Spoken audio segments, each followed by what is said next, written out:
Hitech city railway station ఆధునీకరణ first phase west side పనులు వచ్చే ఏడాది ఫిబ్రవరిలోపు పూర్తవుతాయన్నారు కేంద్ర మంత్రి Kishan Reddy. Hitech city railway స్టేషన్లో జరుగుతున్న పనులను కేంద్ర మంత్రి పరిశీలించారు.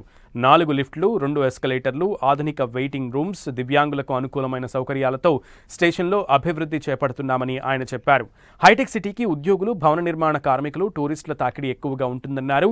హైటెక్ సిటీ రైల్వే స్టేషన్లో ప్రయాణికులకు మెరుగైన సౌకర్యాలు కల్పిస్తామని కిషన్ రెడ్డి చెప్పారు. మరి ఈ హైటెక్స్ ఏరియాలో ఉద్యోగాల కోసం కానీ, భవన నిర్మాణాల పనుల కోసం కానీ, మరి టూరిజం కోసం కానీ ఈ యొక్క ట్రైను ఫెసిలిటీస్ వాళ్ళు ఉపయోగించుకుంటారు. ఈ యొక్క జంట నగరాల నుంచి వాళ్ళందరూ కూడా ఒక మంచి డెస్టినేషన్ ఏర్పాటు చేస్తాం. ఇది మరింతగా స్టేషన్ ముందు భాగం కానీ, పార్కింగ్ ఏరియా కానీ మంచి ఆధునీకరించి ఇంకా అందంగా తయారు చేసే విధంగా కూడా మేము చర్యలు తీసుకుంటామని చెప్పి కూడా ఈ సందర్భంగా మేము మనవి చేస్తాము.